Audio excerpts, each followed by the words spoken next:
Listo. Sí, Bueno, ya la estamos viendo. Perfecto. bueno, ahora sí, muy buenas tardes para todos. Hoy nos reunimos para hablar sobre un tema que es de suma importancia para todas las personas, que es centrales de riesgo, donde vamos a abordar transversalmente toda la información que estos procesan. Vamos a iniciar hablando de qué es una central de riesgo y a través de qué es una central de riesgo es toda la información que se procesa en esta y todo lo que implica las calificaciones que arrojan estas centrales. Entonces vamos a dar inicio, primeramente hablando de qué es una central de riesgos. Una central de riesgos o centrales de información crediticia también son conocidas como buros de crédito. Son sociedades o agremiaciones de carácter privado en las cuales se registra el comportamiento crediticio, financiero y comercial de las personas que celebran operaciones con entidades financieras, cooperativas y empresas del sector real. Recopilan datos relevantes sobre su historial financiero y crediticio, almacenan y analizan la información que ayuda a las entidades financieras a calificar la confiabilidad de las personas para pagar sus deudas y para evaluar su perfil de riesgo. Estas centrales están sujetas a inspección y vigilancia de la Superintendencia de Industria y Comercio. Entonces, ¿cuáles son o qué información se reporta ante las centrales de riesgo? Entonces, al lado izquierdo de la pantalla donde vemos saldo de la obligación, todo eso es lo referente a los créditos. Entonces, ¿qué se reporta ante una central de riesgo? Se reportan saldos de obligación, valor de la cuota, el número de la obligación, el estado de esta, el tipo de obligación, es decir, si es un crédito de vivienda o es un crédito de libre inversión, los plazos que fueron pactados para esta obligación, además de los plazos que están pendientes de la obligación. La calificación. Acá en la calificación, más adelante vamos a ver que existe A, B hasta E.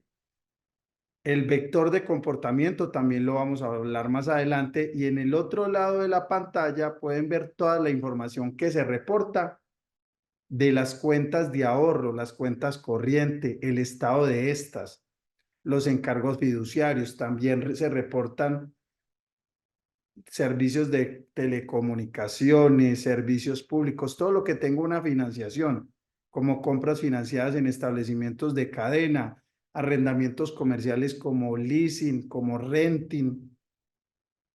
Entonces, toda esta información se le reporta a las centrales de riesgos. Más adelante vamos a ver quiénes son los actores que participan en todo este proceso, es decir, quién le reporta esa información a las centrales de riesgo. Resulta que hay varias centrales de riesgo. Esas centrales de riesgo, ¿qué hacen? Reciben una información de unas fuentes de información y una vez reciben esta, la procesan y cada central tiene su manera de hacer la evaluación, ¿sí? Es por lo tanto que cada una de ellas arroja un score o un puntaje crediticio. Y como cada una tiene su fórmula para calcular el score, donde unos le dan más valor a una variable que otra, entonces los scores no son iguales en las centrales de riesgo. Eso es importante tenerlo en cuenta. Por eso mencionamos que puede variar de una central a otra. Hay unas centrales que son las más reconocidas en Colombia. ¿Cuáles? Data Crédito, es de una multinacional que se llama Experian, otra que es Cifin, que es de otra multinacional que se llama TransUnion, y Procrédito, que Procrédito fue, digamos, con la que crecimos cuando no estábamos en un tema financiero, sino que estábamos cuando la época de los clubes y las cuentas corrientes en los almacenes. Entonces resulta que es que el Procrédito le reportan es más las empresas del sector real, ¿sí? Las empresas, los almacenes que venden a crédito, que tienen algún tipo de financiación. Mientras que Datacrédito y Cifin, quienes le reportan son los bancos, las cooperativas de ahorro y crédito, las de financiamiento comercial, el sector de servicios y telecomunicaciones y algunas empresas del sector real. Data Crédito está muy enfocada en tema financiero y además es sensible los datos que recibe del sector servicios y telecomunicaciones, mientras que Cifin está más enfocada al sistema financiero. Entonces, en las cooperativas de ahorro y crédito, en los bancos, generalmente el enfoque está en Data Crédito y Cifin, aunque algunas hacen referencia o también tienen algún tipo de consulta en Procrédito. Sobre todo, ¿para qué? En Procrédito es cuando las personas que recién adquieren la mayoría de edad, todavía no han entrado al sistema financiero, pero de pronto acceden a algún tipo de crédito en un almacén, empiezan a tener algún score crediticio. Entonces, de pronto hay empresas que entran a Procrédito a mirar estos puntajes porque no encuentran información en Data Crédito TransUnion. Pero en el caso de la cooperativa Comedal, el enfoque está en la consulta en Data Crédito y Cifin, y es sobre estas dos que vamos a hacer todo el recorrido de esta charla. Entonces vamos a iniciar hablando de ese puntaje crediticio. ¿Qué es el puntaje crediticio? Es un número que permite analizar la capacidad y salud financiera del solicitante. Resulta que es un score. ¿Y qué nos mide el score? ¿Cómo estamos manejando nuestras finanzas? Ese score no tiene en cuenta variables personales que son privadas. Todas esas variables que se tienen en cuenta son variables que nos muestran cómo manejamos nuestras finanzas. Data Crédito maneja un score que va desde 150 hasta 950 puntos, mientras que Cifin maneja un score de 100 hasta 999 puntos. Ustedes pueden ver ahí un termómetro donde ven que pasa de rojo y termina en verde. ¿Qué significa esa parte roja? Significa que el score es malo. Mientras más se va aclarando y va llegando a verde, el score es mejor. Es decir, entre más alto el puntaje, mejor es la calificación. ¿Cómo medimos esto? ¿Cómo se revisa esto? Se revisa de que por ahí hasta unos 500 puntos se pueden ver que está muy rojo. Eso quiere decir que ese puntaje es malo. Después se va aclarando hacia un amarillo, porque entre 550 hasta 700 puntos se considera un puntaje aceptable. Después de 700 puntos se considera un puntaje bueno, donde de 700 a 800 es bueno, de 800 a 900 es muy bueno y de más de 900 es excelente. La lectura se hace igual para Data Crédito y para Cifin. Estos puntajes, que los calculan las centrales de riesgo, son calculados con unas variables, con el análisis de unas variables. ¿Cuáles son las más representativas? El hábito de pago. El hábito de pago es claramente uno de los puntos más importantes para el cálculo del score. ¿Y eso qué es? Es si pago al día, si pago en el plazo que tengo estipulado para pagar. Lo otro es el historial de pagos, es cuántos pagos he venido realizando, las obligaciones financieras que tengo, porque no es lo mismo tener una que 10, y ya vamos a llegar también a que los saldos que tengo.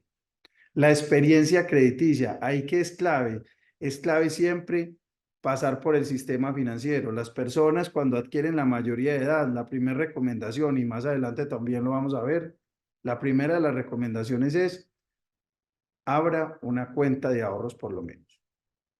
Entonces, experiencia crediticia y cómo le han dado manejo al crédito y al ahorro.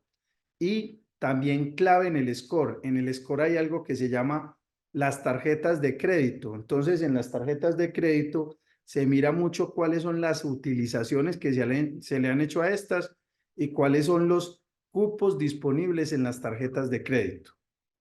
Las tarjetas de crédito mueven mucho el puntaje a la hora de hacer el cálculo. ¿Por qué razón? Porque las tarjetas de crédito son un dinero que están a la vista, son un dinero que por más de que yo tenga el cupo y no lo he utilizado, cuando se hace el análisis de se tiene en cuenta que la persona, ese cupo, lo puede utilizar en el momento que quiera. Entonces, el manejo que se le dé a esos cupos es clave a la hora del cálculo del puntaje. También, ¿qué se tiene en cuenta? Saldos y cuotas de los créditos, aperturas recientes de productos. ¿Por qué? Porque cuando todos los meses estoy haciendo un crédito, eso genera alertas y eso hace que le baje el score. Diversidad de su portafolio. Entonces, si la persona tiene un crédito de vivienda, un crédito de consumo, un crédito para estudio, digamos que es un portafolio integral y un buen portafolio.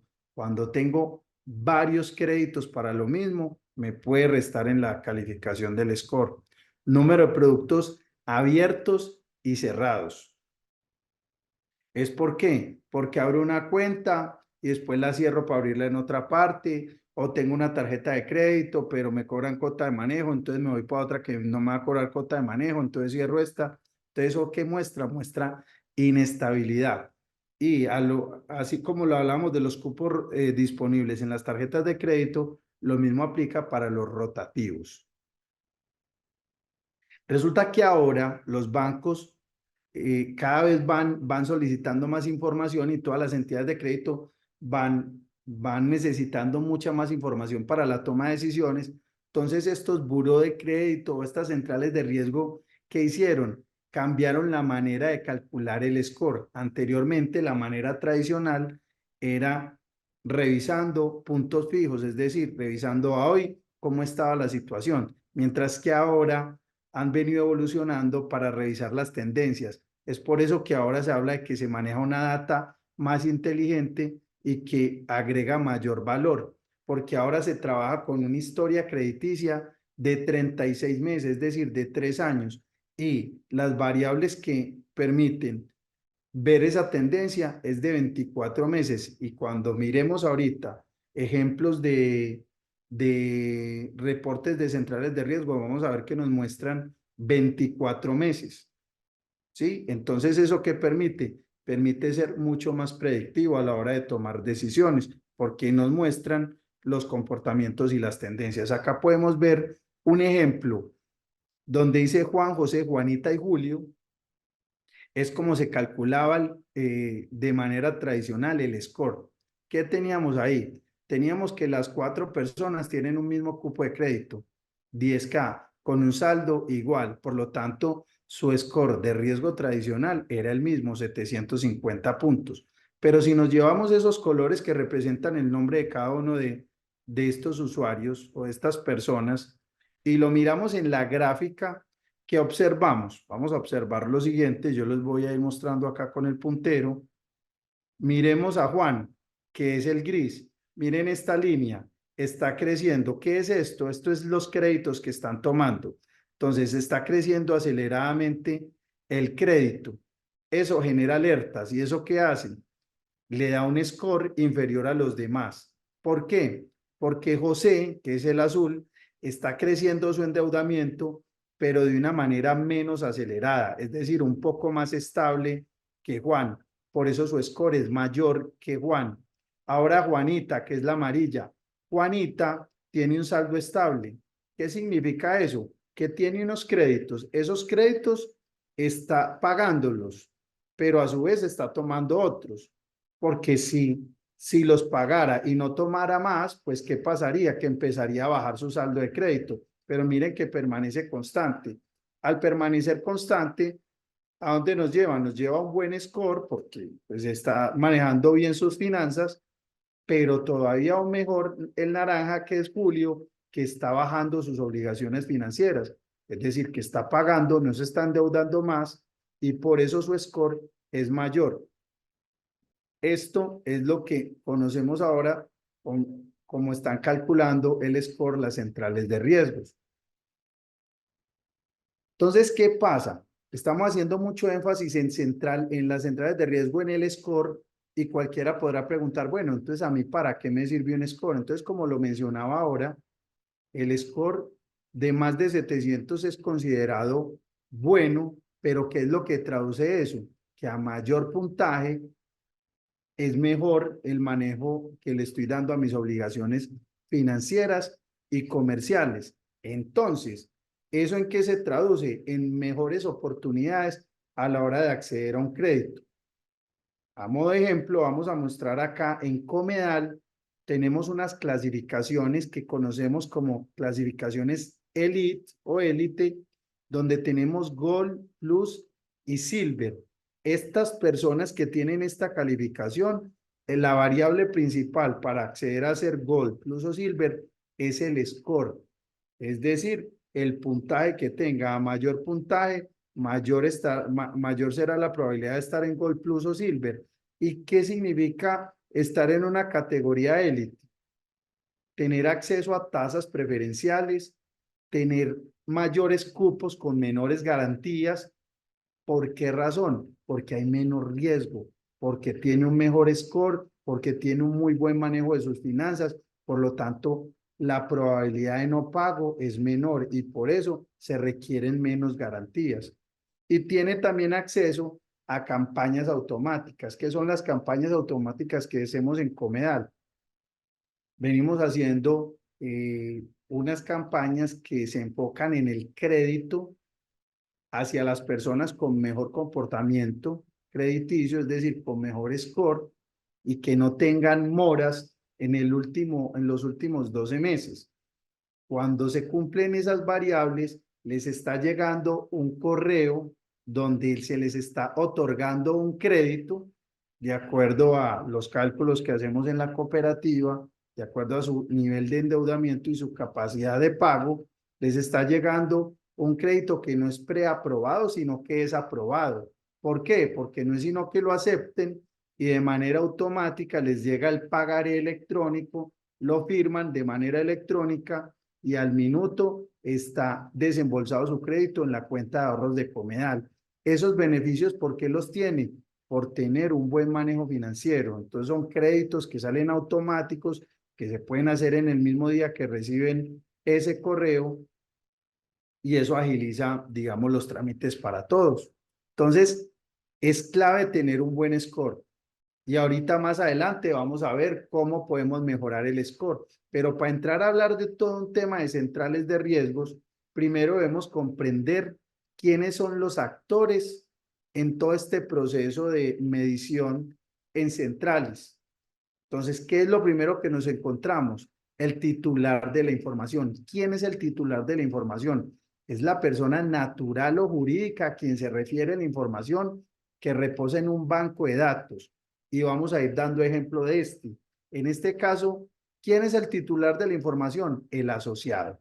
El asociado, cuando ingresa a Comedal, aprueba que su información sea reportada a centrales de riesgos. Recordemos algo, reportar a centrales de riesgos no necesariamente es que sea malo, porque la información que se reporta es, como ya lo acabamos de ver, es la información del manejo financiero. Entonces, si su manejo financiero es bueno, el reporte es bueno. Es decir, que el reporte o la salud financiera más bien depende de cada uno de cómo maneje sus finanzas. Entonces, el titular de la información, para que quede más claro, en este caso, es el asociado.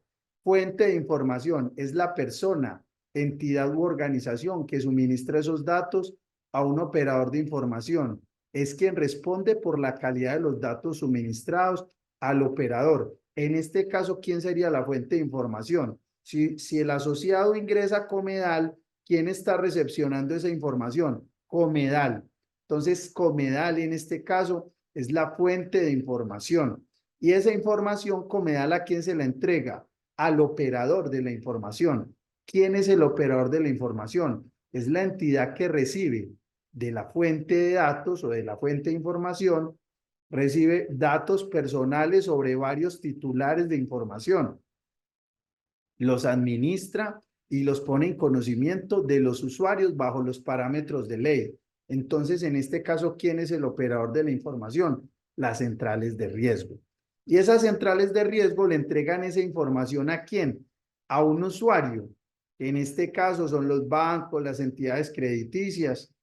Entonces, el usuario es la persona natural o jurídica que pueda acceder a información personal de uno o varios titulares de la información suministrada por el operador por la fuente o por el titular de la información. Entonces, venimos hablando de datos, datos, datos, pero entonces, ¿qué es un dato personal? Es cualquier pieza de información vinculada a una o varias personas determinadas o determinables, o que puedan asociarse con una persona natural o jurídica. Los datos personales pueden ser públicos, semiprivados o privados. Y vamos a explicarlo de abajo hacia arriba, es decir, ¿qué es un dato privado?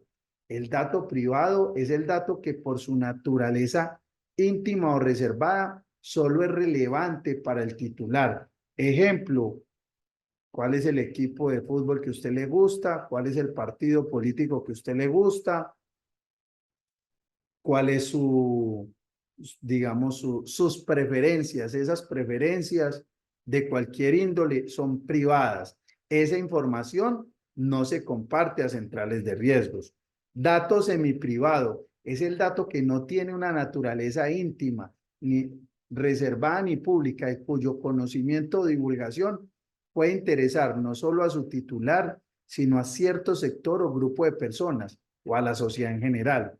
Ejemplo, el dato financiero, crediticio de actividad comercial o de servicio. Es decir, esa es la información que se reporta a las centrales de riesgos. Y dato público es el dato calificado como tal y todos aquellos que no sean privados ni semiprivados. Un ejemplo de esto son sentencias judiciales debidamente ejecutoriadas que no estén sometidas a reserva, documentos públicos y todo lo relativo al estado civil de las personas. Esa información es pública y por lo tanto las centrales de riesgo tienen acceso a esa información. Listo, entonces, resulta que como hablamos que hay un titular de la información, ese titular de la información, que lo veíamos acá en la diapositiva anterior, en el ejemplo que venimos desarrollando, es el asociado, ese titular tiene unos derechos. ¿Sí? ¿Cuáles son los derechos? Los derechos es realizar consultas o reclamos ante las fuentes y operadores de la información cuando considere que sus derechos han sido vulnerados porque la información publicada no es correcta, por no haber otorgado su autorización o por mantenerla por más tiempo del permitido. Cuando eso ocurra,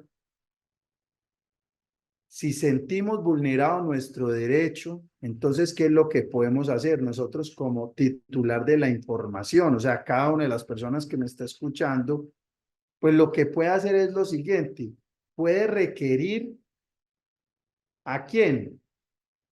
Al operador o puede requerir a la fuente de información.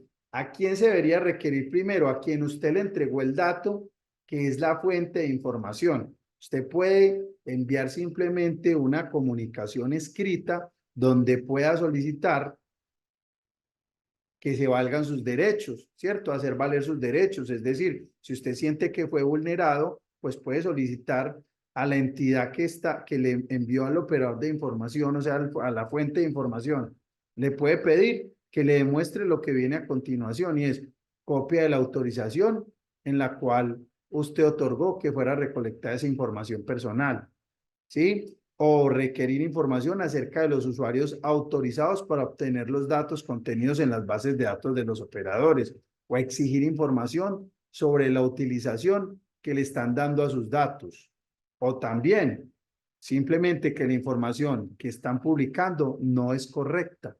Listo, entonces, ante eso, ustedes como titulares de la información pueden comunicarse. ¿Con quién? Con la fuente de información o con el operador de la información, dependiendo de cada caso. Y si estos no le dan respuesta oportuna, pueden también dirigirse a quién, a quien vigila todo el tema de habeas data, que es industria y comercio, la superintendencia de industria y comercio. Y además se pueden referir, más bien, pueden acudir a la superintendencia que vigile la entidad que es la fuente de la información. Ejemplo, en Comedal. Comedal hace parte del sector solidario, por lo tanto, es vigilada por la superintendencia solidaria. Entonces pueden dirigirse a la supersolidaria, pero un banco es vigilado por la superfinanciera, entonces se dirigen a la superfinanciera.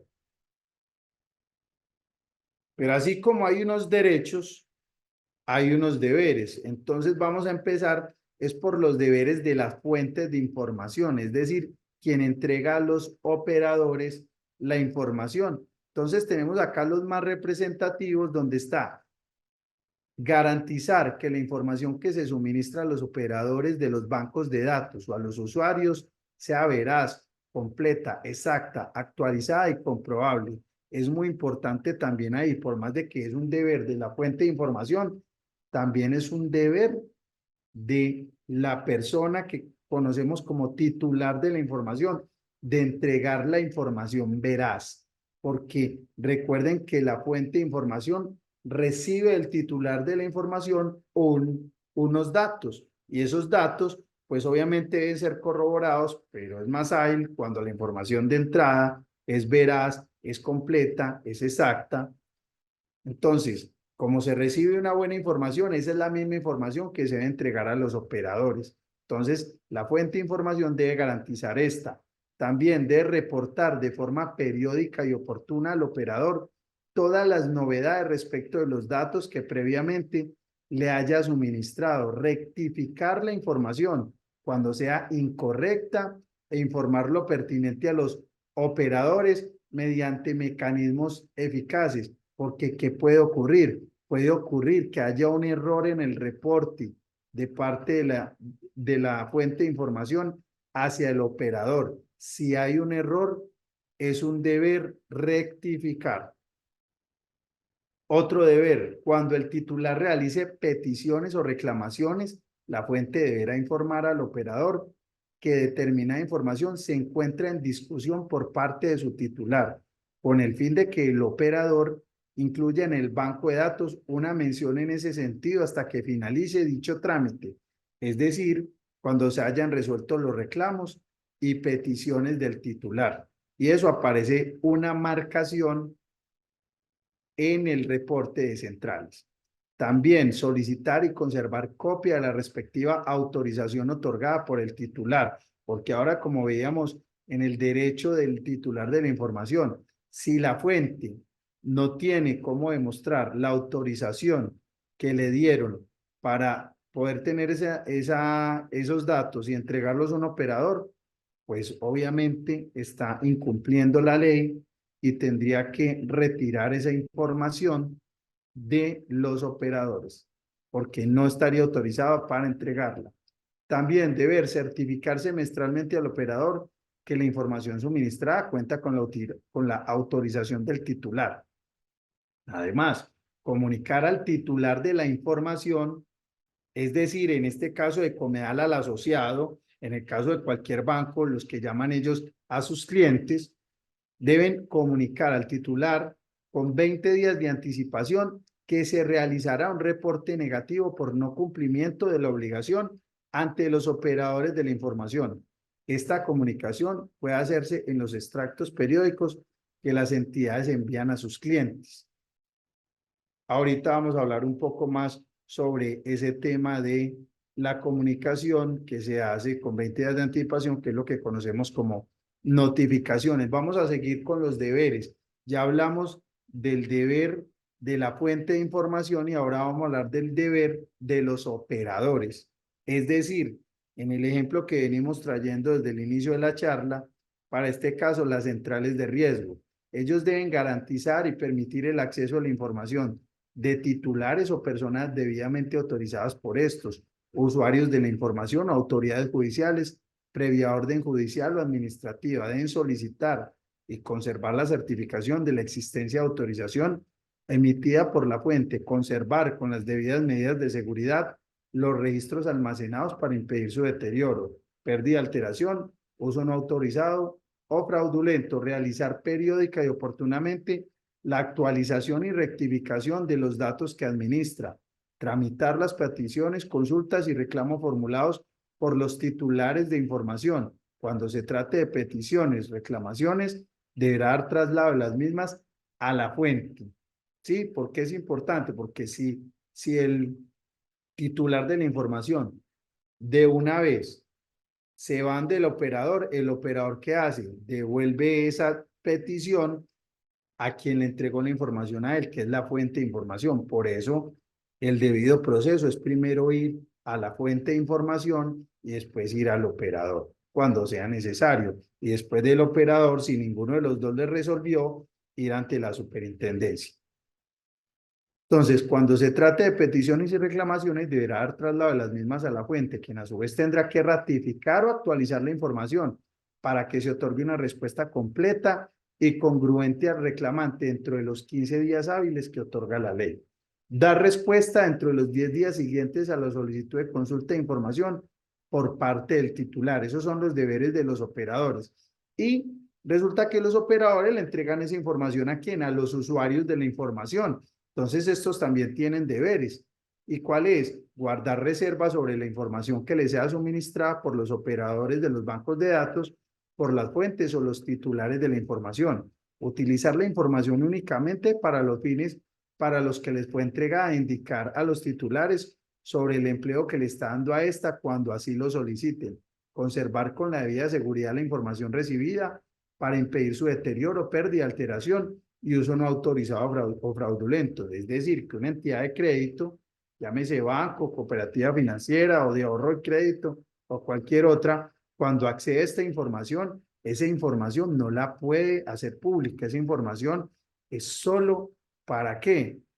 Pues para utilizarla en la operación que va a realizar, que generalmente esto se consulta, es para otorgar créditos.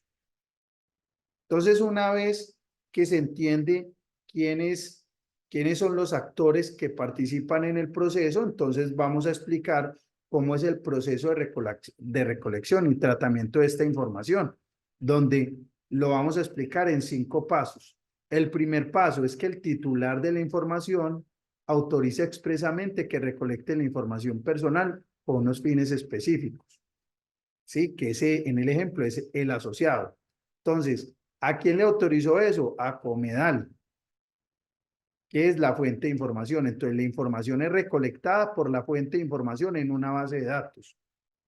Después, ¿qué hace Comedal como fuente de información? Envía los datos recolectados al operador de la información, los cuales pueden ser de carácter positivo, reportando el cumplimiento en el pago de la obligación, o negativo cuando reporta mora adquirida por el no pago de una obligación.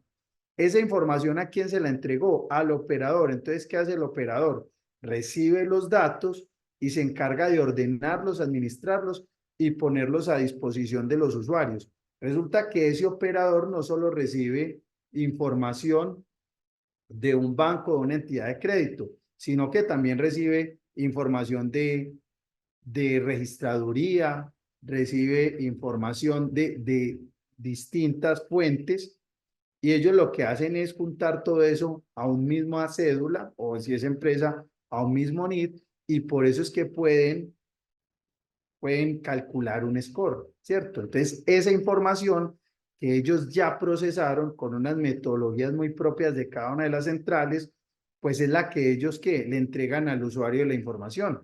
Entonces, cuando la ponen a disposición del usuario de la información, ¿qué hace el usuario de la información? La consulta. Entonces dice, consulta los datos del titular para establecer y mantener una relación contractual, realizar estudios de mercado o cualquier trámite ante autoridad pública o ente privado cuya consulta resulte pertinente y para cualquier otra finalidad que esté debidamente autorizada por el titular. Entonces, este es el proceso de recolección y tratamiento de la información. Hace un momento mencioné lo de la notificación, y es que resulta que los bancos y las entidades de crédito, en este caso Comedal lo hace, Comedal debe notificar al asociado, porque estamos hablando de la cooperativa, si es un banco, a sus clientes, debe notificar 20 días, al menos 20 días antes de reportar a las centrales de riesgos, le debe informar que está en mora, cuál es su situación y que será reportado ante las centrales. ¿Con el fin de qué? Con el fin de darle un tiempo para que se ponga al día. Si se coloca al día, pues ese reporte va a ser positivo. Si no se coloca al día, ese reporte va a ser negativo porque va a estar mencionando la mora que tiene actualmente. ¿Cuándo se hace ese reporte a centrales de riesgo? se hace los primeros 10 días del mes. Es decir, que si estamos parados en abril, el reporte de abril se va a hacer los primeros 10 días del mes de mayo, ¿sí? Y por lo tanto, 20 días antes del día de mayo que se envía el reporte, se debió haber enviado la notificación. Pero sucede algo, y es que si el saldo de la obligación es igual o inferior al 15% de un salario mínimo, que para el 2024 serían 190.000 pesos, ese saldo mínimo que estamos hablando debe ser notificado 2 veces, ¿sí? En la primera notificación, decimos ahí, día diferente a la segunda notificación. ¿Por qué se tiene que dar esto? Porque la segunda notificación debe ser al menos 20 días antes de reportar a las centrales de riesgo. Es decir, que la primera, pues obviamente tuvo que haber sido antes que la segunda y no puede ser el mismo día. Debe ser con día, por lo menos 1 o 2 días de diferencia. ¿Qué dice la norma? No puede ser el mismo día. Entonces, como no puede ser el mismo día, por eso decimos día diferente a la segunda notificación. Y la segunda, 20 días antes del reporte a centrales de riesgo. Y como lo mencionaba hace un momento, el reporte se hace dentro de los primeros 10 días del mes. Ahora bien, vamos a hablar de algo que es clave en todo el tema del manejo de centrales de riesgos y es la permanencia. ¿Qué es la permanencia? La permanencia es el tiempo en el cual permanece un reporte negativo en las centrales de riesgo. ¿Cuándo se da el reporte negativo? Cuando hay una mora. Entonces, cuando hay un reporte positivo, también hay una permanencia, pero esa permanencia, como es positiva, va a estar por el tiempo indefinido, ¿sí? Y otra cosa, cuando hablamos de notificación, hice énfasis en que era cuando está en mora, porque cuando no está en mora, no hay que notificar, porque no van a notificar no le van a notificar de que, vea, lo va a enviar a la central de riesgos de que usted está al día. Eso no hay que notificarlo. ¿Qué es lo que hay que notificar? Cuando está en mora para que se coloque al día. Entonces, la permanencia, cuando es un reporte positivo, está en las centrales de riesgo por tiempo indefinido. Pero ahora vámonos a cuando es el reporte negativo, es decir, cuando hay mora. Entonces, cuando la mora es 2 años o inferior a esta, el tiempo de permanencia es el doble del tiempo de la mora. Es decir, vamos de ejemplo, una persona, un asociado, tuvo una mora de 6 meses. Entonces, digamos que empezó en enero la mora y en junio todavía estaba en mora, ya 6 meses de mora, y en julio pagó. ¿Qué pagó? ¿La mora o la obligación completa? ¿Sí? Entonces, digamos que pagó la mora, es decir, que quedó al día. Como quedó al día, la presentó, la pagó en julio, entonces los primeros días de agosto se envía el reporte a centrales de riesgo, donde ya que va a aparecer que está al día, pero ese reporte negativo, todos los meses que va a hacer digamos en este ejemplo, Comedal, como sigue al día, todos los meses va a reportar que está al día, pero para el cálculo del score, las centrales de riesgo van a tener en cuenta que esa permanencia, esa mora que tuvo, entonces como en el ejemplo que estamos dando, ese asociado tuvo una mora de 6 meses, la permanencia va a ser 1 año, es decir, 6 por 2, 12 meses. Si fue por 8 meses, ¿cuánto va a ser la permanencia? 16 meses. ¿Cuándo empieza a contar los días de permanencia? A partir del día que pagó, el día que se colocó al día en su obligación. ¿En cuál obligación? La que tenía en mora. Es decir, que si la mora fue de 1 año, el doble es 2 años. Y si la mora fue de 1 año y medio, el doble, 3 años. Y si la mora fue de 2 años, el doble, 4 años. Pero ¿qué sucede si la mora fue de más de 2 años? Entonces digamos que fue de 3 años. Entonces uno diría, si fue de 3 años, entonces el doble, 6 años. No, si fue de más de 2 años, si digamos que fue 3 años, la permanencia no es 6 años, que es el doble, sino 4 años, que sería lo máximo. Y si fue de 2 años y medio, entonces esos 2 años y medio son 24 meses más 6 son 30 meses, entonces no sería 60 meses que serían 5 años, sino que serían 4 años, ¿sí? Ahora, ¿qué ocurre si la mora fue 5 años? Entonces serían 10 años, no, perdón, la permanencia serían 4 años. Pero ¿qué sucede si la deuda no la pago nunca? Que es lo que conocemos como una obligación insoluta. ¿Sí? Obligación insoluta es que no se pagó. Si no se pagó, el reporte negativo va a permanecer en las centrales de riesgo por 8 años. Después de esos 8 años, no se extingue la obligación. No es que entonces ya no debo nada. Simplemente que están obligadas las centrales de riesgo a eliminar el reporte negativo. ¿Sí? Pero no es que se extingue la obligación. De hecho, pues las entidades, pues lo que hacen es que pues comienzan un proceso jurídico y no a partir de los 8 años, sino desde lo que tengan estipulado, generalmente a los 30, 60, 90 días. En el caso de Comedal, pues ya enseguida lo vamos a mencionar, que es después de los 90 días que se da un proceso de notificación para proceder con la exclusión. Entonces resulta que hay una validación de calificaciones. Hay unas calificaciones que van desde A hasta E y después tienen un brinco acá. ¿Qué son las calificaciones? Es que cuando yo tengo un crédito, ese crédito, si yo lo tengo al día, está en calificación A. Si tengo una mora de 0 a 30 días, continúa en calificación A. Si la mora es de 31 a 60, va a calificación B, que es considerado un riesgo aceptable. Si pasa de 61 a 90 días de mora, pasa a calificación C, que es un riesgo apreciable. Si la mora es de 91 a 120 días, el riesgo es significativo y tiene una calificación D. Y si la mora es mayor a 120 días, tiene un riesgo de incobrabilidad que está medido con una calificación E. ¿Y qué se puede dar? Se puede dar un castigo. Cuando se da ¿un castigo qué es?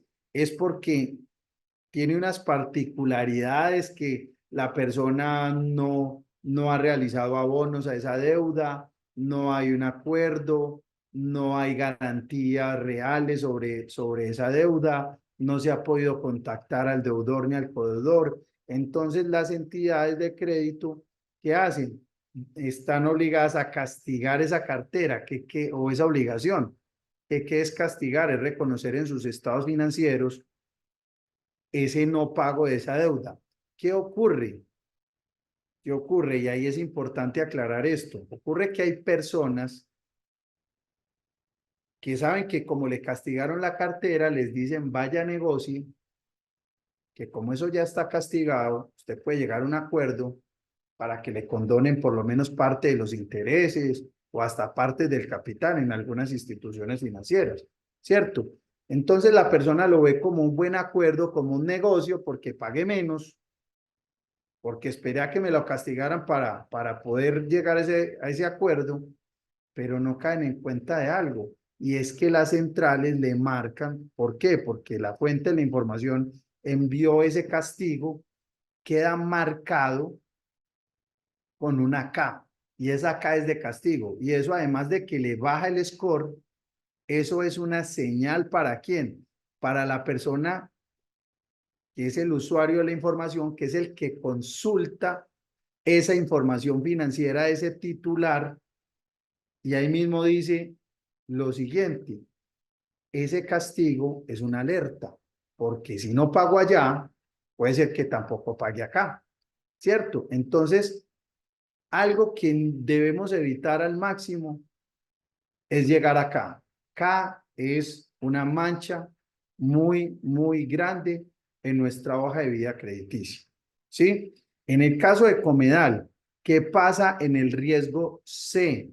Cuando llega a riesgo C, que es de 61 a 90 y pasa al riesgo significativo, que va de 91 a 120, los estatutos de la cooperativa dicen que debe ser notificado el asociado. ¿Notificado de qué? De que va a ser excluido, dándole esos 30 días para que solucione la situación moratoria y salga esa calificación. ¿Sí? Si no sale esa calificación, cuando está en ese riesgo significativo, es decir, cuando su score es superior a 90 y ya se dio la notificación, se procede con la exclusión de la cooperativa. Y una vez es excluido, comienza todo un proceso jurídico. ¿Para qué? Para recuperar el pago de la obligación, es decir, para garantizar que se pague esa obligación. ¿Sí? En otras instituciones tienen otras políticas y desde los 60 días, pues comienzan un proceso jurídico de embargos y todo esto. Entonces, esas calificaciones son claves, tener en cuenta que lo ideal es estar en categoría A, que es un riesgo normal, que es estar al día y en el peor de los casos, pues para continuar en A, es estar en un riesgo normal, que es una mora de 0 a 30 días.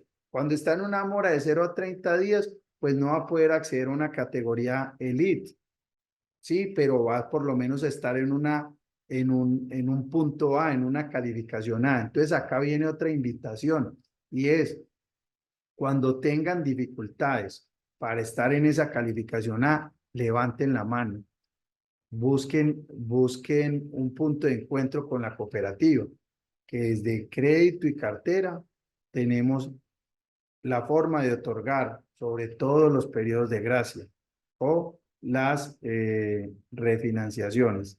Eviten al máximo, no solo en Comedal, sino en todas las instituciones, eviten al máximo un castigo, eviten al máximo una exclusión y eviten al máximo una, algo que se llama tomar el crédito con una reclasificación de este, ¿cierto? Que se llama una reestructuración. Porque cuando se reestructura el crédito, se envía a las centrales de riesgo esa marcación de reestructuración, mientras que un periodo de gracia no se envía a centrales de riesgo. Cuando usted entra en un periodo de gracia, ¿qué significa un periodo de gracia? Un periodo de gracia es, recuerden que una cuota tiene capital e intereses. El periodo de gracia es que usted paga durante el periodo de gracia que se otorgue solamente los intereses, no paga capital. Entonces, eso hace que le baje el valor de la cuota y pueda de pronto en un momento de dificultad, pues aliviar su flujo de caja y además de que paga, queda al día. Entonces, eso empieza a mejorar su score, que lo vamos a ver más adelante. Vamos acá a mirar un ejemplo donde esta persona está al día. Este es un informe financiero al día, esto es un reporte de centrales de riesgos, donde ¿qué podemos observar? Acá podemos observar un score de 938. Mencionábamos que es excelente, un score que es bueno de 700 a 800, muy bueno de 800 a 900 y más de 900 es excelente. Este es un score excelente, por eso esta persona está como categoría Gold, ¿sí? Y además es una persona que tiene todas sus obligaciones vigentes, tiene unas cuotas que está pagando al día, no tiene moras, y por eso este vector de comportamiento aparece NNN, que es normal. O sea, es un muy buen comportamiento. Si acá tuviera marcas, les aseguro que no tendría este score. Como vamos a ver a continuación. Acá vamos a ver una persona que tiene moras y además es codeudor. ¿Sí? ¿Por qué? Es importante esto. Resulta que cuando yo soy codeudor, soy responsable de la obligación. ¿Listo? Es decir, ser codeudor es lo mismo que ser deudor principal. Por eso en las centrales de riesgos del reporte le va a salir las deudas que tenga como deudor principal y como codeudor. Entonces, en este ejemplo, esta persona le está bajando su score, está en 700 puntos de codeudor, perdón, de score, y esos 701 puntos, ¿qué tienen? Tienen esa balista donde está bien que sea balista si todas las obligaciones están al día. es codeudor, acá lo podemos ver, codeudor de todos estos créditos, donde podemos observar que esos créditos están al día, todos están en un vector de comportamiento N. Por acá vemos que tuvo una mora de un mes, es decir, de 30 días, cada una de estas obligaciones. Listo. Y acá toda esta cantidad de Ns, que es normal, si sumáramos esto nos da 24, porque mencionaba ahora que el análisis que se viene realizando desde las centrales de riesgo se publican 24 meses. Acá estamos viendo las cuotas pagadas, las cuotas en mora que son 0,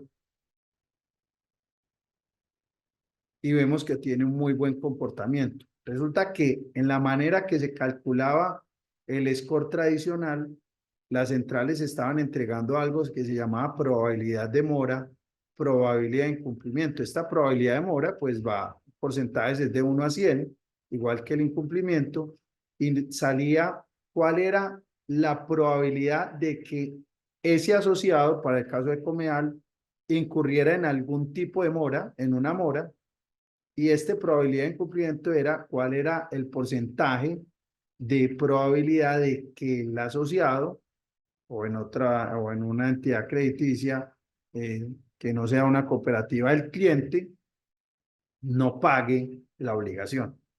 Ahora, con la forma de calcular el score, no están suministrando esta información. En reuniones periódicas que tenemos con las centrales de riesgo, hemos hecho la solicitud para que envíen nuevamente esta información y están haciendo los desarrollos para brindar esta información. Por ahora no se cuenta con ella, así como tampoco se cuenta de parte de las centrales la calificación, pero nosotros internamente en Comeal, pues obviamente la tenemos, la analizamos y vamos acá, pues esta persona estaría, hasta donde estamos mirando con todo en N, estaría en calificación A, ¿cierto? Y esta persona, ¿por qué tiene un score de 700 y no lo tiene de 900? Entonces vamos a ver por qué. Vamos a ver que esta persona, que es la misma persona, ¿sí? Del ejemplo que venimos desarrollando, es decir, el que también es codeudor, tiene créditos como deudor principal, y esos créditos, acá nos empiezan a aparecer otros vectores de comportamiento.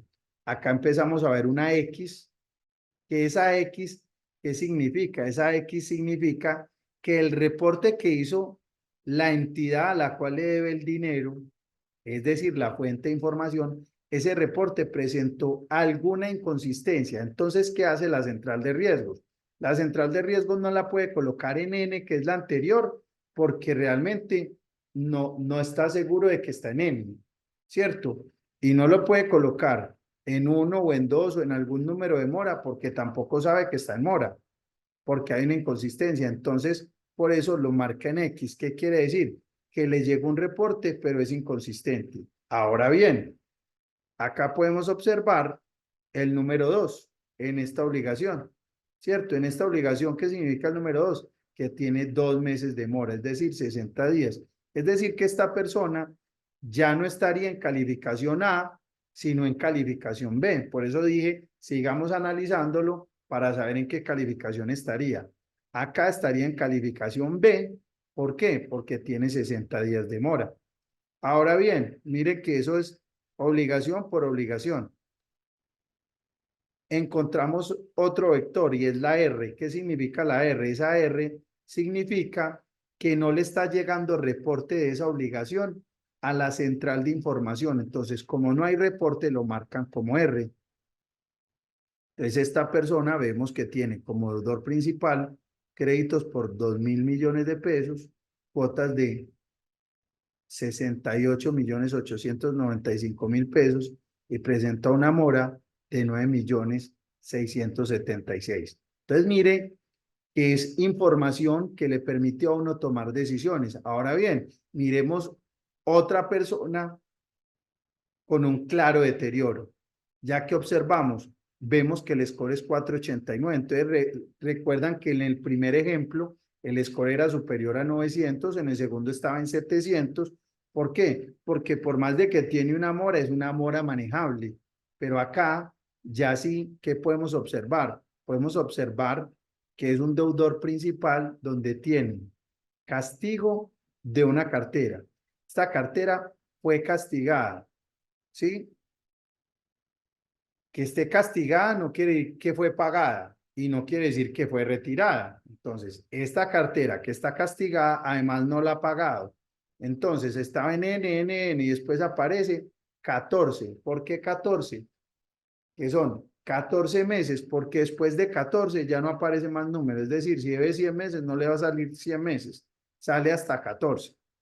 Pero esta persona también tiene un crédito vigente con 5 meses de mora, pero además tiene otra deuda u otra obligación que está catalogada en el estado de, o clasificada en el estado de irrecuperable, ¿sí? Entonces, miren que acá aparece 14, 14, 14, más 47, es como decir exponencial 47, es decir, 14, 14, 47 veces.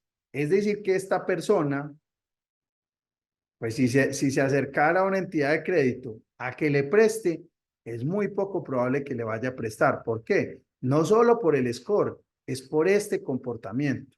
Es de ahí la clave de que todo este análisis se hace con historia crediticia y con una historia de 36 meses que se publica en 24. Entonces, esta sería una persona que tendría muy difícil, tendría, digamos, unas probabilidades muy bajas más bien de acceder a un crédito. ¿Y por qué? ¿Por qué al tener más de 14 meses no está castigada y esta otra sí? Entonces, posiblemente es que esta persona tiene una garantía real y por lo tanto, en la manera de cómo se hace el cálculo para definir si se castiga o no, si tiene una garantía real, no se castiga. Pero es una persona que con esas moras tan altas, pues difícilmente puede acceder a un crédito.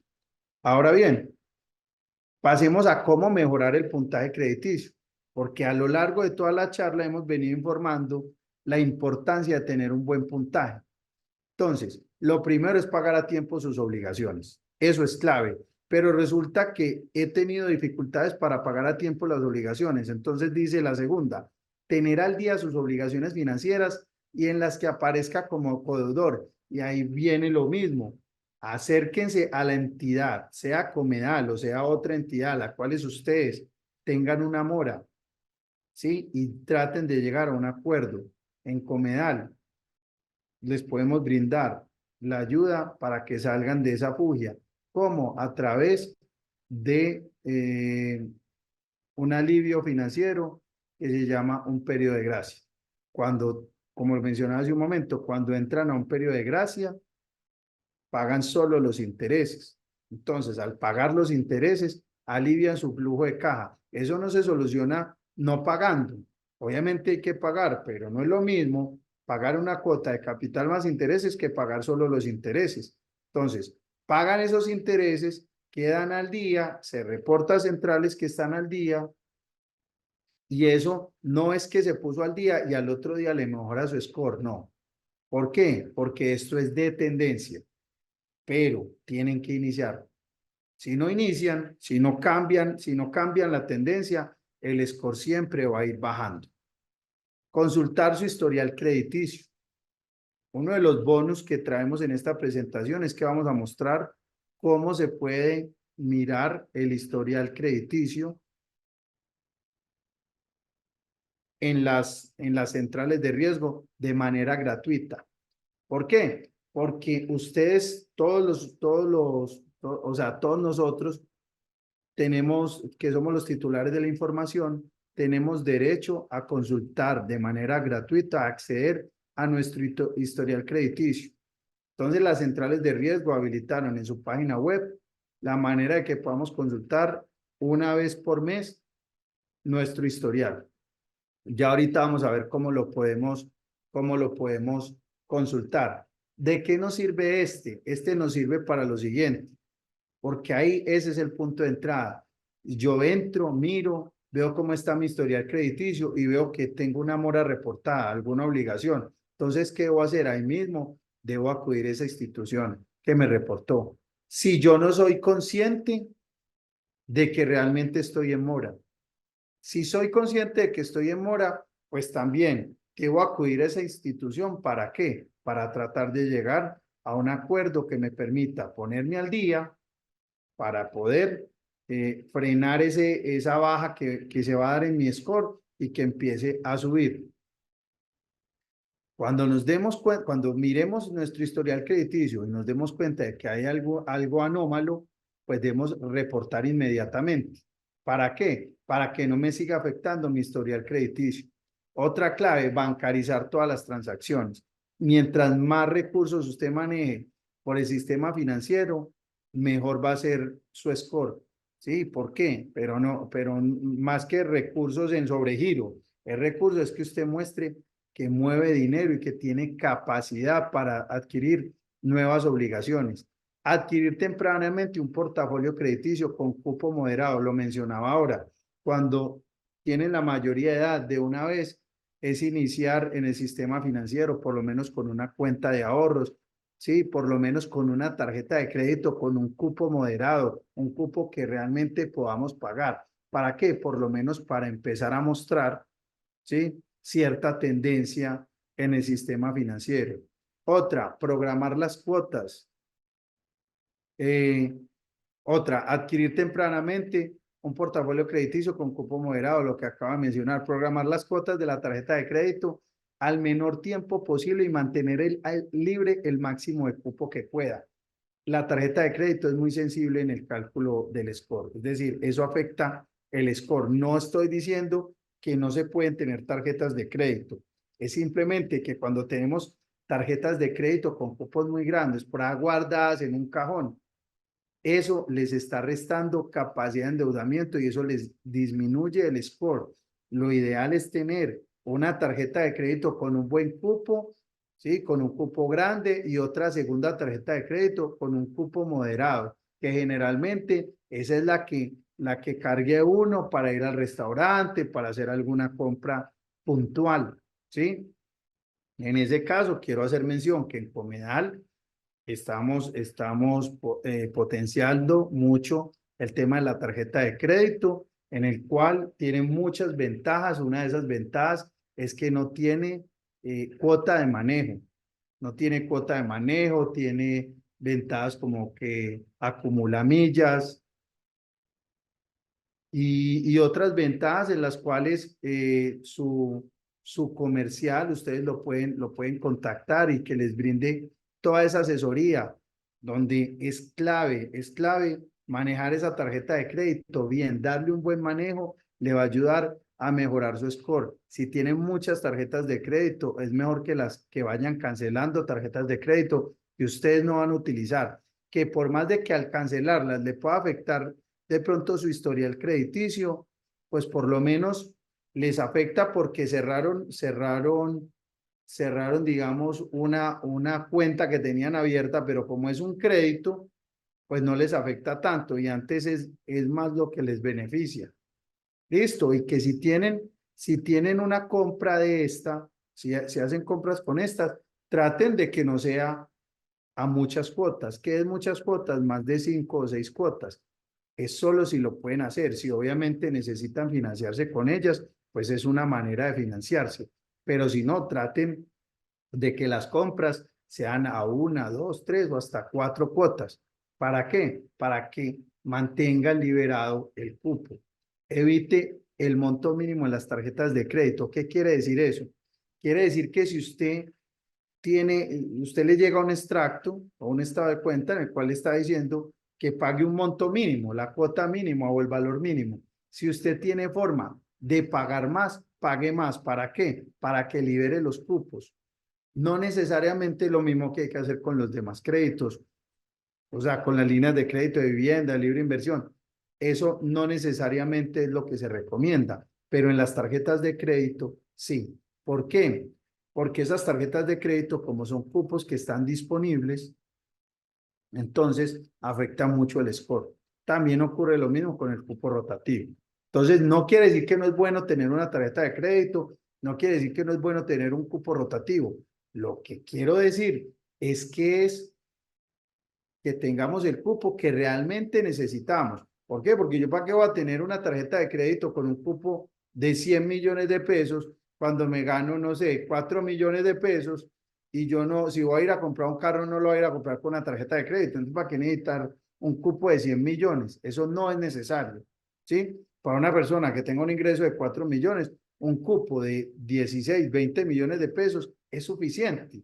Sería un gran cupo, ¿cierto? Si la persona gana 50, 60, 80, 100 millones de pesos y sus gastos mensuales son de 40, 50 millones, pues de pronto tener un cupo de 100 millones sí vale la pena. Entonces, de ahí la importancia de saber, dependiendo del ingreso que tenemos, cuál es nuestra capacidad para tener un cupo de tarjeta de crédito, ¿sí? Solicitar únicamente los créditos necesarios, todo va ligado a lo mismo, que su capacidad de endeudamiento nunca esté al límite, que siempre tengan un margen, no exceda su capacidad de endeudamiento, va ligado a lo mismo. Autorizar a terceros solo cuando sea estrictamente necesario la consulta del historial crediticio en centrales de riesgo, que es lo que conocemos como huellas.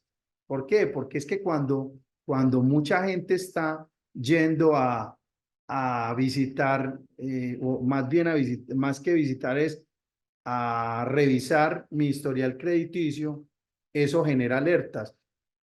Aunque se supone que no afecta el score negativamente, pues entre menos huellas tenga, mejor va a ser el puntaje. Venga, ¿yo cómo puedo evitar eso? Pues es muy sencillo. Si usted va a tomar un crédito, pues por lo menos si quiere mirar en 2, 3, 4 instituciones a ver quién le ofrece mejor tasa o mejores garantías, pues como ustedes lo quieran revisar, pues no entreguen papeles en las 4 partes, realmente revisen antes, y donde ustedes entreguen unos documentos para que le otorguen el crédito, pues que sea en una sola parte. Entonces, ¿quién es el que le va a mirar a usted su comportamiento crediticio? Pues esa entidad a la cual usted finalmente se acercó para que le hiciera el crédito. Ya si se lo negaron ahí, pues vaya a una segunda parte, pero no vaya a 3 o 4 partes de una vez. Esa es una como de las recomendaciones. Lo otro es tener ahorro constante de las cuentas bancarias. Eviten manejar efectivo. Sí, eso no es recomendable. Uno de los bonos que mencionaba en esta charla era cómo acceder a mi información crediticia. Entonces acá yo voy a ir haciendo un zoom para mostrarles inicio por data crédito. Acá en la presentación ustedes van a ver el link. Ustedes simplemente le van a dar un clic ahí y él los va a llevar ¿a qué? A la página de Mi Data Crédito. Los va a llevar de una vez a este punto donde dice registre gratis y conoce los reportes en Data Crédito. Todas las centrales les van a ofrecer paquetes, ¿cierto? Paquetes de mensualidades o anualidades donde ustedes pueden acceder a mucha información. Acá, gratis, pues le van a ofrecer información básica. Entonces le van a dar un clic acá en registre aquí y les va a salir este pantallazo donde ustedes van a colocar la cédula y les va a salir esta información que deben diligenciar, que no es más que información personal, nombre, correo electrónico, celular, y le dan clic en crear contraseña. Cuando le den clic en crear contraseña, ¿qué va a ocurrir? Les va a salir esta pantalla. Esta pantalla es que cree la contraseña con estos parámetros. Una vez le den clic en que aceptan estas condiciones y crearon una contraseña que cumpla con estos parámetros, le dan clic en registrarme. ¿Y qué les va a salir? Les va a salir esto que estamos señalando acá. Vamos a mostrarlo con el puntero. Esto que estamos señalando acá.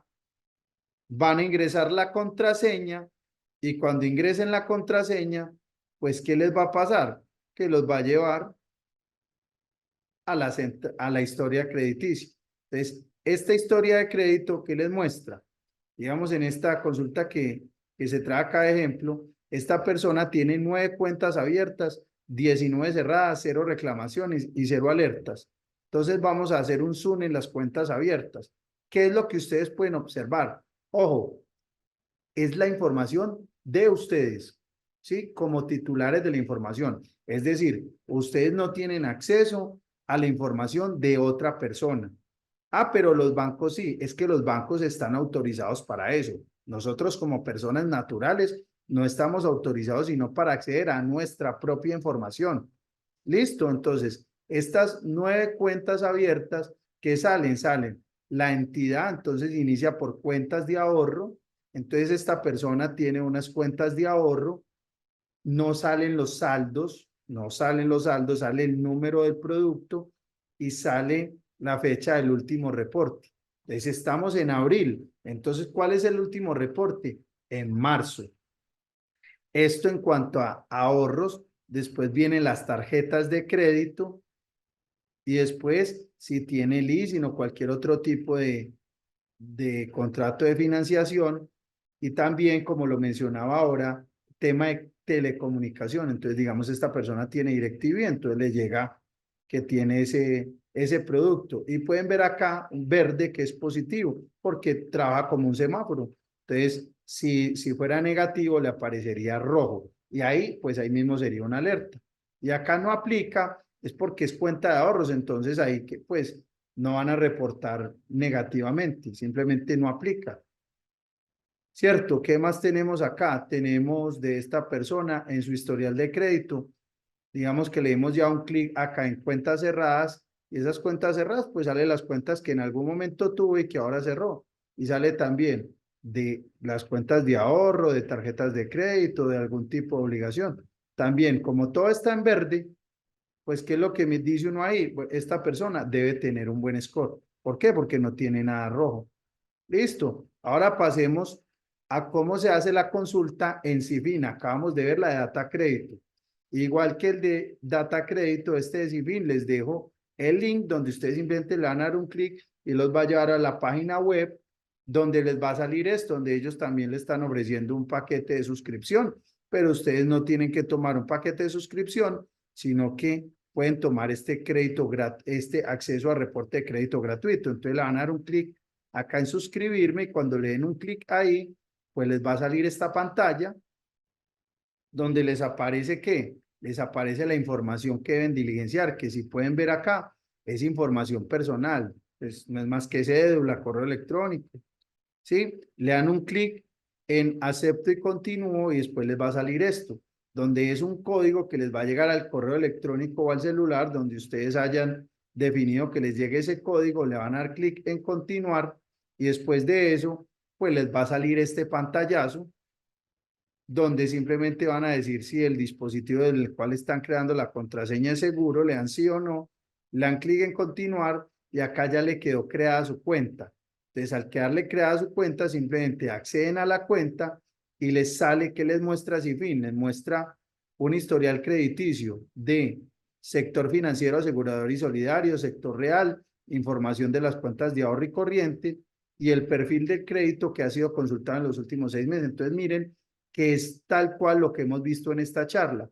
Entonces, vamos a darle un clic a cada uno de estos. ¿Y qué está mostrando acá? Que esta persona del sector, en el sector financiero que tiene todos estos productos que están vigentes o están saltados o fueron cancelados voluntariamente, ¿cierto? Entonces acá el nombre del producto, el tipo de la obligación y el número de la obligación. Eso es lo que les va a salir. Después, ¿qué les va a salir cuando le den un clic en sector real? Es decir, lo que reportaron los almacenes o entidades pues que otorgan crédito. Entonces, ¿qué podemos ver? Que esta persona tiene mucho movimiento en el sector real, y entonces acá, pues fue reportado esto es, me imagino que es ventas de catálogo. Debe ser que esta persona vende por catálogo, entonces es reportado porque eso es a crédito, pero el estado es saldado, es decir, no tiene ningún inconveniente. Después, si le da clic en información de cuentas ahorro corriente, pues acá que podemos ir mirando en este Zoom, las cuentas que tiene abiertas, ¿sí? El número de cuenta, ahí nunca les va a salir el saldo, porque el saldo no se reporta a las centrales de riesgo, el saldo de los ahorros no se reporta. Y finalmente, el perfil, que si ha sido visitado en los últimos 6 meses, y acá a esta persona le dicen que no ha sido consultado en los últimos 6 meses. Entonces, esta persona es evidente que debe tener un buen score. ¿Por qué? Porque tiene un buen manejo de sus finanzas. Ahora bien, para ir cerrando, me pidieron que mencionara algo y era una ley que se llamó borrón y cuenta nueva, que fue la ley 2157 del 2021, porque hemos observado que muchos asociados se han acercado a la cooperativa preguntando sobre esta ley de borrón y cuenta nueva. Entonces, quiero explicar esto acá, en el cual es importante hacer énfasis que la ley, ¿sí? La ley que rige todo el tema de habeas data, todo el tema de manejo en centrales de riesgo, es la ley 1266 de 2008, que a hoy continúa vigente. Simplemente que en el año 2021 tuvo una ley que es la 2157 que hizo unas modificaciones que a hoy permanecen vigentes, ¿cierto? Pero otras que solo fueron por un año, que son las que conocemos como las amnistías. Entonces, unas amnistías generales y unas especiales. Unas especiales. Entonces, esta ley entró en vigencia el 21 de octubre del 2021. ¿Qué decía esta ley? Da unas amnistías y decía para las personas que se colocaran al día en sus obligaciones durante los 12 meses posterior a la promulgación de esa ley, es decir, hasta el 21 de octubre del 2022, ¿sí? Esas personas que se colocaran al día ya iban a tener en esa amnistía la posibilidad de que ese reporte ante centrales de riesgos, que es lo que conocemos como la permanencia, ¿sí? El reporte ante centrales de riesgos de la mora, cuando la pague, comienza el tema de la permanencia que mencionábamos ahora. Esa amnistía que dijo que ya no iba a ser ni por el doble de la mora, si fuera menor de 2 años, ni hasta 4 años si era de más de 2 años, sino que dijo, si usted paga dentro de esos 12 meses, ese reporte va a estar solo por 6 meses, no por el doble de la mora, ni por hasta 4 años, sino 6 meses. Esa amnistía terminó el 29 de octubre del 2022. Igual en la presentación, yo les dejo cuáles fueron las amnistías, donde en síntesis fue lo que acabo de mencionar, que las obligaciones que pagaran durante ese año de amnistía ya no iban a estar en permanencia ni el doble de lo que durara de lo que hubiera sido la mora, ni hasta por 4 años, sino que era 6 meses. Y que si en el momento de entrar en vigencia la ley ya había pagado, o sea, ya no estaba en mora, pero estaba en un periodo de permanencia, a partir de que comenzó esa ley, le borraban ese reporte negativo. Es decir, ya la permanencia se daba por concluida. Sí, esas amnistías, como lo mencionaba, fue en esta ley de borrón y cuenta nueva, pero hoy eso ya no está. Pero ¿qué sí está? Está que actualmente, o sea, en este momento, hago un zoom acá para mostrar esta línea de tiempo, en este momento en el Congreso de la República fue radicado el 9 de agosto del 2023 un proyecto de ley estatutaria que es denominada Borrón y Cuenta Nueva 2.0, ¿sí? Al ser una ley estatutaria, debe pasar por 2 debates en la Cámara, en la comisión de la Cámara, y 2 debates en la comisión del Senado. Y en ambas deben ser aprobadas por mayorías absolutas. ¿Sí? En este momento, ¿en qué va? Va en que ya pasó el primer debate en la Cámara y fue aprobado, y en este momento está en segundo debate. Este proyecto de ley fue presentado en la legislatura julio 2023 a julio 24. Es decir, por ser un proyecto de ley estatutario, en ese año de legislatura debe ser aprobado. En otras palabras, debe estar aprobado antes de julio del 2024. Si no, es archivado. ¿Sí? Fue presentado por un representante de la Cámara del Pacto Histórico y esa ley lo que menciona es, así como la 1.0, o sea, la borrón y cuenta nueva que acabamos de mencionar, daba en la permanencia un periodo de 6 meses, o sea, que era lo que mencionábamos en la diapositiva anterior, un periodo de gracia más bien, o una amnistía más bien, una amnistía de 12 meses, es decir, desde que se promulga la ley, 12 meses para que se ponga al día, y si se pone al día, la permanencia no sea mayor a 6 meses, eso era lo que decía borrón y cuenta nueva 1.0, la que fue el 2021, ahora esta 2.0 dice que una vez entre en vigencia la ley, 12 meses tiene la persona para ponerse al día y que si se pone al día, ¿qué va a ocurrir? Va a ocurrir de que ya la permanencia ni siquiera sería 6 meses como la borrón y cuenta nueva anterior, sino 3 meses, pero hoy es un proyecto de ley.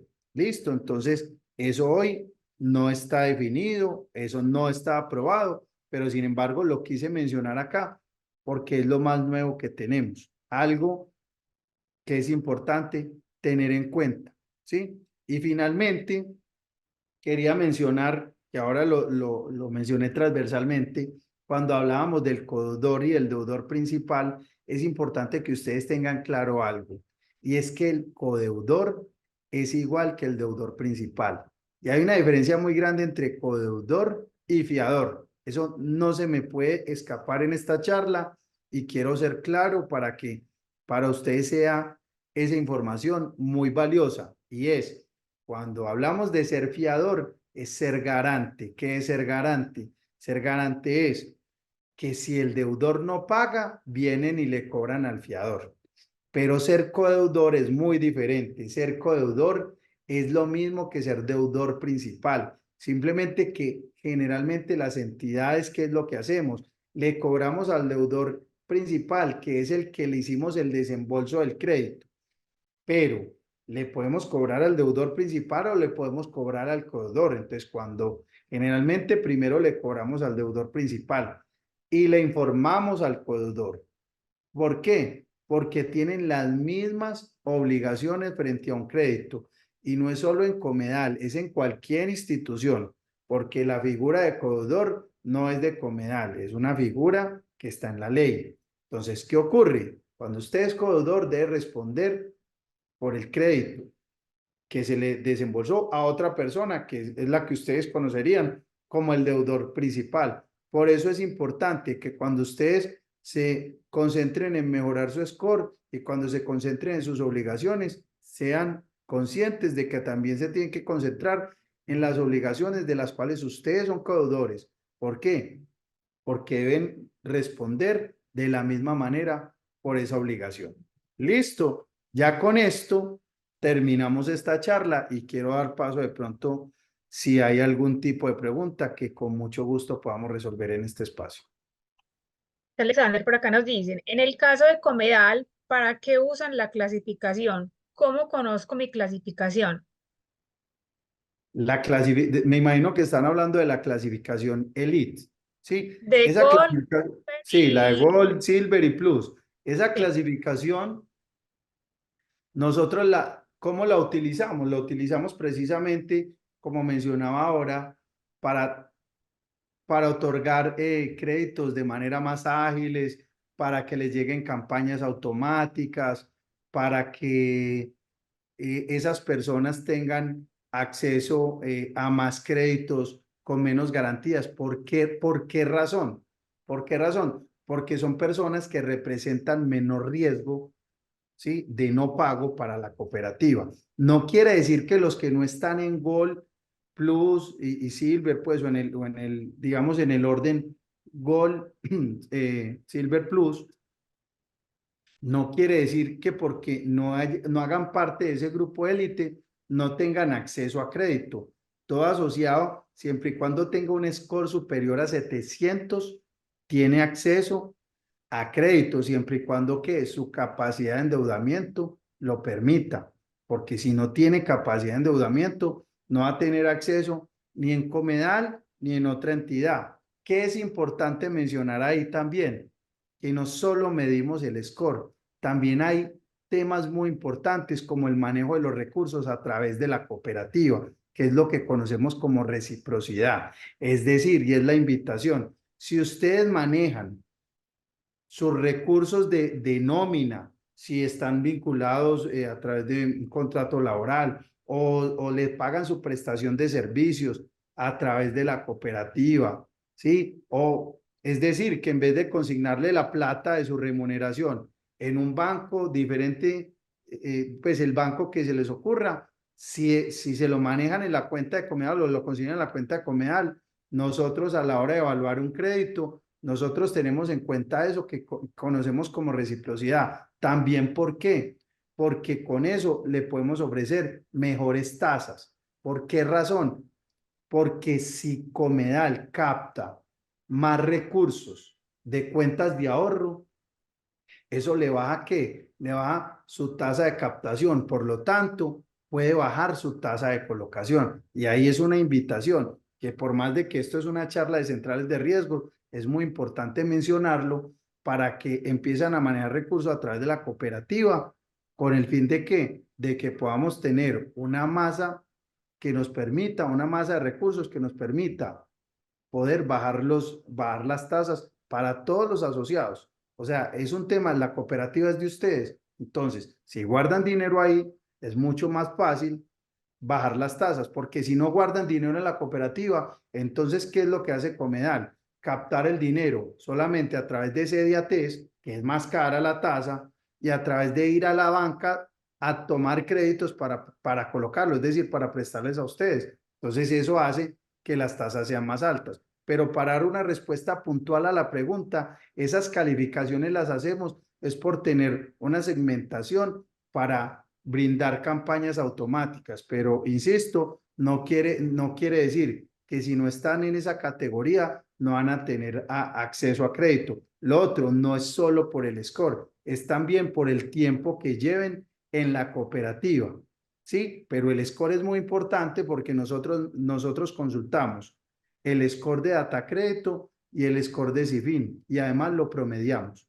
Entonces, todo eso, además de otras variables, se tienen en cuenta para hacer las clasificaciones. ¿Qué otra pregunta de pronto tenemos? Vale. ¿Qué ley protege a los deudores en Colombia? No, la ley de habeas data, la que acabamos de mencionar, es la ley que regula todo el tema del manejo de la información, y como tal, vimos que tenía como, como titular de la información, tiene unos deberes y también tiene unos derechos, ¿cierto? Pero como tal, que yo soy deudor y digamos soy un deudor moroso y no pago y alguna ley me va a proteger, pues simplemente ¿de qué me protege? Me protege de que no, de que si el reporte es, digamos, por fuera de ley. ¿Cómo así que el reporte fue por fuera de ley? Porque yo no fui notificado, porque yo tengo como demostrar que yo pagué, entonces ese reporte es equivocado. Pero no hay una ley que diga que si yo tomo un crédito y no lo pago, entonces tranquilo que usted no lo pueden embargar o usted no le pueden cobrar, ¿cierto? Por eso, ley para eso no existe, pero existen las leyes que lo protegen a usted como titular de la información. ¿Para qué? Para que no se vulneren sus derechos en cuanto a los reportes. Pero si el reporte es claro, si el reporte es fidedigno, pues realmente eso, es que eso me está afectando en las centrales de riesgo. Pues precisamente, ¿por qué? Porque no cumplió con una obligación. Vale. Por acá nos dicen, Alex, si cuando una deuda está próxima a convertirse en insoluta y el asociado realiza un pago, se pierde el tiempo que lleva sin realizar abono alguno a la deuda y comienza de nuevo a contar el tiempo de los 8 años. No, los 8 años, si es insoluta, a ver, esta demora, ¿cierto? Esta demora, si paga, digamos a los 7 años, paga o hace un abono, ¿cierto? ¿Qué pasa? Ya puede cambiar calificación dependiendo de qué, dependiendo de cuánto fue el abono, porque no es lo mismo abonar, si debe 100 millones, no es lo mismo abonar 50.000 pesos que abonar 80 millones de pesos o llegar a un acuerdo. ¿Para qué? Para cancelar esa deuda, ¿cierto? Si fue declarada insoluta, lo más probable, pues si lleva 7 años sin pago, lo más probable es que esa cartera fue castigada. Y como fue castigada, generalmente las instituciones llegan a acuerdos con el deudor, ¿cierto? ¿Para qué? Para que, para que se extinga la obligación. Pero la pregunta puntual es, si lleva 7 años, hago un abono, ¿cierto? Se pierde el tiempo, ¿sí? Porque ya no es insoluta, o sea, pero es que no es, no, es importante entender de que eso no es una ventaja, o sea, no es una ventaja de que yo no la pague y que a los 8 años desaparezca de las centrales de riesgo. ¿Por qué no es una ventaja? Porque esa deuda no se extingue, esa deuda continúa y esa deuda es un problema que le va a seguir a usted de por vida hasta que logren que embargarle y recuperar esa obligación, ¿cierto? Entonces, o sea, lo mejor que se puede hacer es evitar a que se quede insoluta a los 8 años y más bien acercarse y hacer un acuerdo de pago, ¿sí? O hacer un acuerdo en el cual se condone una parte de intereses o en algunos casos hasta de capital, dependiendo la situación, y que se cancele el total de esa obligación, ¿sí? Pero ante una pregunta puntual, una respuesta puntual. ¿Se pierde ese plazo? Sí. ¿Por qué? Porque ya no es insoluta. ¿Y por qué no es insoluta? Porque ya empezó a pagar. Porque es que insoluta es no pago. Entonces, cuando yo pago, una parte por lo menos, pues ya no estamos hablando de una deuda insoluta. Vale. Por acá nos dicen, consultar el historial crediticio baja el score. No, no baja el score. Eso ya ha quedado claro y en todas las charlas que hemos estado también con las centrales de riesgos, siempre hacemos esa pregunta porque digamos anteriormente, como se calculaba el score de manera tradicional, las huellas bajaban el score, las huellas de consulta, las huellas de registro. Ya no baja el score, pero ¿qué es lo que pasa? Queda la marca, ¿cierto? Entonces no baja el score, pero queda la marca que lo mencionamos ahora y lo mostramos en las consultas que hicimos a Datacrédito y Cifin, donde mostrábamos si habían consultado en los últimos 6 meses. Pero si la consulta es del mismo titular de la información, es decir, si el asociado entra de manera gratuita, como lo mencioné ahora, o adquiere un plan en una de las centrales de riesgo y está permanentemente revisando su historial crediticio, eso no le afecta a su score para nada, ni a favor ni en contra. Para consultar mi prontuario, ¿qué debo hacer? ¿Qué Su opciones? historial crediticio, lo mencionamos ahora, les mostré cómo podían ver el historial crediticio en Datacrédito y en Cifin, ¿sí? Y les dejo en la presentación el link. Entonces, fuera de que les dejo el link donde ustedes solo le dan un clic y los lleva a la página web, donde ahí simplemente tienen que crear el usuario, que es como crear un usuario de correo electrónico, pues también les dejo en las diapositivas lo que acabamos de mirar, que es el paso a paso de cómo crean el usuario y contraseña para que puedan acceder a su historial crediticio, que es de manera gratuita, como lo acabamos de mencionar. Vale. Cuando pago una tarjeta de crédito, el pago mínimo y abono después más dinero, ¿ese abono a capital se va a reducción de cuota o de tiempo?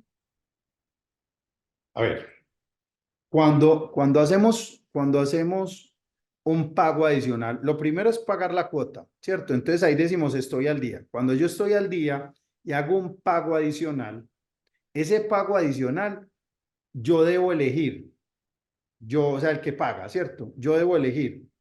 ¿Qué elijo? Elijo o quiero que me bajen las cuotas, ¿cierto?